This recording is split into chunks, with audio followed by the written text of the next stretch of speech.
এখন রাত 12:15। আমাদের ট্রেন তুর্না নিশিতা চলে এসেছে প্ল্যাটফর্মে।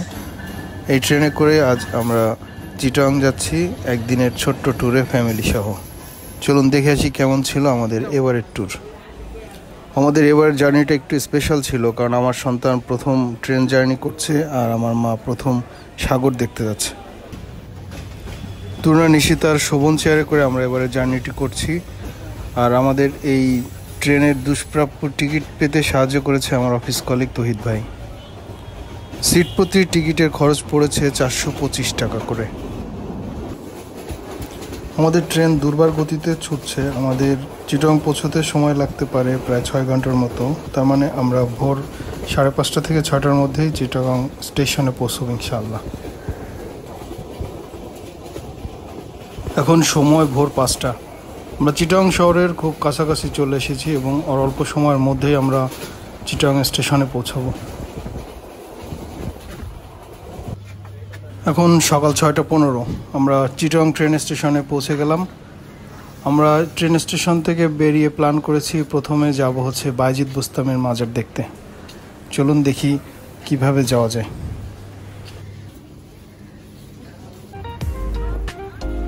স্টেশন থেকে বেরিয়েই সামনে সিএনজি পেয়ে গেলাম, আর আমরা একটি সিএনজি ভাড়া করেছি। বায়েজিদ বোস্তামি মাজার পর্যন্ত সিএনজি ভাড়া পড়লো 130 টাকা। ট্রেন স্টেশন থেকে বায়েজিদ বোস্তামির মাজারে যেতে হয় শহরের ভেতর দিয়ে। আর চিটাগং শহরের ভেতরে বেশ কয়েকটি ছোট বড় পাহাড় রয়েছে, যেগুলো দেখতে বেশ চমৎকার। এই হচ্ছে বায়েজিদ বোস্তামি মাজারের প্রবেশ গেট। বায়েজিদ বোস্তামির মাজার আসতে আমাদের সময় লাগলো প্রায় 35 মিনিটের মতো। মাজারে ঢোকার রাস্তায় বেশ কয়েকটি ছোট বড় দোকান চোখে পড়বে। দোকানগুলোতে আপনারা খাবার এবং ধর্মীয় বিভিন্ন সামগ্রী পেয়ে যাবেন। বায়েজিদ বোস্তামি মাজার দেখতে দেখতে চলেন বায়েজিদ বোস্তামি এবং মাজার সম্পর্কে কিছু তথ্য জেনে আসি।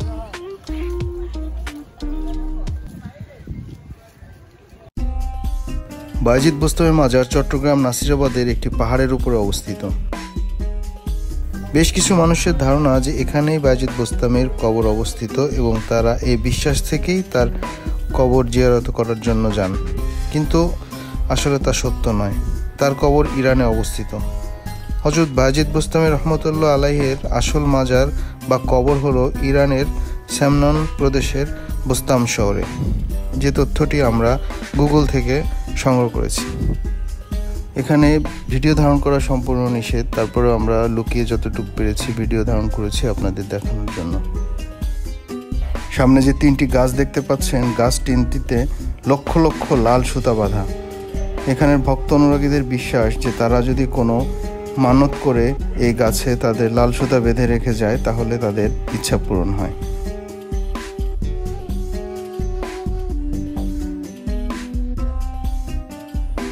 চলেন এখন বায়েজিদ বোস্তামি মাজারের সব থেকে আকর্ষণীয় কচ্ছপের দিঘি থেকে ঘুরে আসি। বায়েজিদ বোস্তামি মাজারে ঢুকতেই হাতের বাম পাশেই পেয়ে যাবেন এই কচ্ছপের দিঘি, যেখানে শত শত ভক্ত অনুরাগীরা সারা দিনই চেষ্টা করছে কচ্ছপকে কলা ও পাউরুটি খাওয়ানোর। এখানে একটি কথা প্রচলন আছে, যদি কারোর হাত থেকে কলা ও পাউরুটি কচ্ছপেরা খায় তাহলে তাদের নাকি অনেক ভালো হয়। বায়েজিদ বোস্তামি মাজারের পাদদেশে একটি সুবিশাল দিঘি অবস্থিত। এর বাসিন্দা হিসেবে বোস্তামি কাছিম সুবিখ্যাত। আঞ্চলিকভাবে এদের মাজারি আখ্যায়িত করা হয়। আন্তর্জাতিকভাবে স্বীকৃত একটি অত্যন্ত বিরল এবং চরমভাবে বিপন্নপ্রায় প্রজাতি এই কচ্ছপ। বর্তমানে মাজার প্রাঙ্গণ সংলগ্ন এই দিঘিতেই 150 থেকে প্রায় 300 কচ্ছপের বসবাস রয়েছে বলে ধারণা করা হয়। মাজারে ভক্তকুল ও আঞ্চলিক জনশ্রুতি অনুযায়ী মাজার প্রতিষ্ঠাকালে এই অঞ্চলে প্রচুর দুষ্ট জিন এবং পাপিষ্ট আত্মার পদচারণা ছিল। বায়েজিদ বোস্তামি তার এই অঞ্চলে ভ্রমণকালে এইসব দুষ্ট আত্মাকে শাস্তিস্বরূপ কাসিমে পরিণত করেন এবং আজীবন পুকুরে বসবাসের দণ্ডাদেশ প্রদান করেন।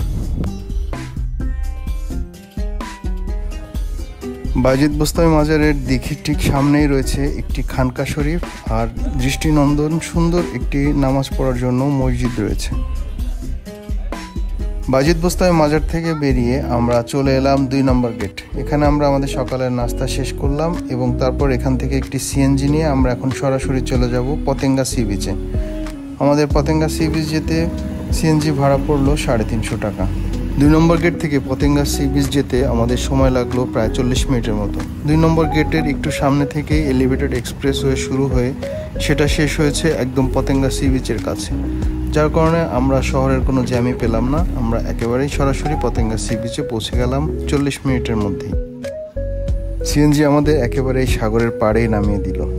আর এই হচ্ছে অসম্ভব সুন্দর পতেঙ্গা সি বিচ। আজকে সাগরটা বেশ উত্তাল থাকবে, কারণ সমুদ্র উপকূলে 3 নম্বর সতর্কতা সংকেত জারি রয়েছে। আর এ কারণে আমরা খুব বেশি এক্সাইটেড, কারণ এমন উত্তাল সাগর আগে কখনো দেখা হয়নি। পতেঙ্গা সি বিচের বাঁধের উপরে বেশ সুন্দর একটি মার্কেট রয়েছে, যেখানে হরেক রকমের দোকান আছে, খাবার দাবার থেকে শুরু করে পোশাক আশাক এবং জুতা স্যান্ডেল অনেক কিছুই আপনারা পাবেন। নিম্নচাপ চলার কারণে দর্শনার্থীর সংখ্যা কিছুটা কম, যার কারণে দোকানপাটও সব ভালোভাবে খুলে পায়নি। তবে দুপুরের পর থেকে পতেঙ্গা সি বিচটা বেশি জমজমাট হয়। পতেঙ্গা সি বিচের খুব কাছেই চট্টগ্রাম এয়ারপোর্ট অবস্থিত, যার কারণে অল্প সময় পরপরই আপনার প্লেনেরও দেখা পাবেন। এখন সাগরে জোয়ার আসার সময় পানি ধীরে ধীরে বাড়তে থাকবে এবং পতেঙ্গা সি বিচের পানি বেশ উপর পর্যন্ত চলে আসে। আমার মা এই প্রথম এসেছে সাগর দেখতে, তাই সাগরের উত্তাল রূপ দেখে সে বসে বসে এক পলকে সাগরের উপভোগ করছে। আমার পুচকুকে দাঁড় করিয়েছিলাম একটা ছবি তুলবো বলে সাগর সহ, কিন্তু কোনোভাবেই তার একটি ছবি তুলতে পারলাম না, কারণ পানির ঢেউয়ের শব্দে সে বারবারই ভয় পাচ্ছিল।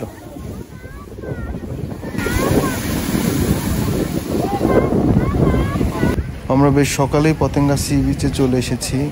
আজকে যেহেতু নিম্নচাপ চলছে এবং সকাল টাইম, যার কারণে পতেঙ্গা সি বিচটা বেশ ফাঁকা। বাচ্চা ফাঁকা জায়গা পেয়ে বেশ ছুটাছুটি আনন্দ করছে। আমরা পতেঙ্গা বিচে আসার 1 ঘন্টার মধ্যেই পরিপূর্ণ জোয়ার চলে এসেছে। আর যেহেতু আজকে নিম্নচাপের সংকেত রয়েছে, যার কারণে সমুদ্রের ঢেউয়ের চাপও প্রচণ্ড। হালকা মেঘলা আকাশ হঠাৎ করেই ভীষণ মেঘে ঢেকে গেল চারিদিক, আর শুরু হয়ে গেল ঝুম বৃষ্টি, সাথে ঝোড়ো বাতাস। আমরা একটি খাবার দোকানে আশ্রয় নিলাম। এখানে আমরা প্রায় 3 ঘন্টা ওয়েট করলাম। এই 3 ঘন্টা একেবারেই নিরবিচ্ছিন্নভাবে বিরতিহীনভাবে বৃষ্টি পড়লো। ভারী বৃষ্টি, ভারী বর্ষণ যাকে বলে। তবে সাগর পাড়ের বৃষ্টি দেখতে বেশ চমৎকারই লাগছিল। সামনে বিশাল সমুদ্র, খুবই একটা অন্যরকম একটা সিচুয়েশন, যেটা আপনি সাগরের পাড়ে না এলে এই সৌন্দর্যটা কখনোই আপনি উপভোগ করতে পারবেন না।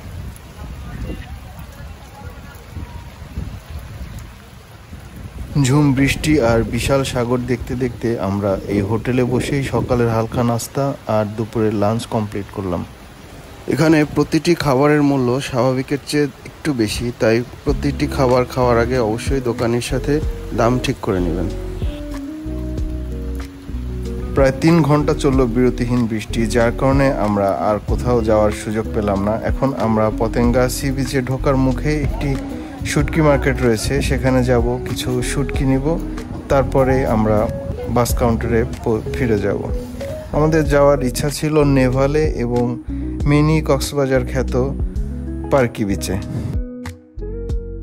কিন্তু বৃষ্টির কারণে আমরা সেখানে যেতে পারলাম না। আপনারা চাইলে এই 2টি জায়গাও ঘুরে দেখে আসতে পারেন।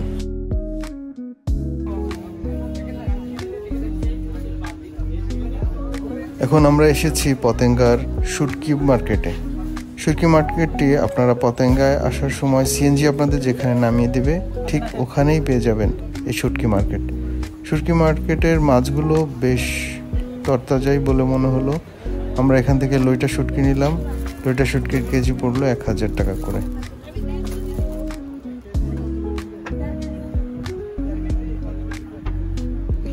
শুটকি মার্কেট থেকে কেনাকাটা শেষ করে আমরা আবার সিএনজি ঠিক করে ফেললাম। সিএনজি নিয়ে এখন আমরা যাব দামপাড়া, যেখানে রয়েছে বাস কাউন্টার ওখান থেকে আমরা ঢাকার বাস ধরবো।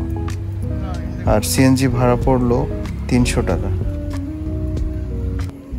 পতেঙ্গা থেকে দামপাড়ায় আসতে আমাদের সময় লাগলো প্রায় 35 থেকে 40 মিনিটের মতো। এখানে এসে আমরা ইউনিক বাসে টিকিট কাটলাম। আমাদের টিকিট মূল্য পড়লো 690 টাকা করে। এই ছিল আমাদের ঢাকা টু চিটাগাং এর ডে ট্যুরের ছোট্ট একটি গল্প। সবাই ভালো থাকবেন, দেখা হবে নতুন কোনো ভিডিওতে। আল্লাহ হাফেজ।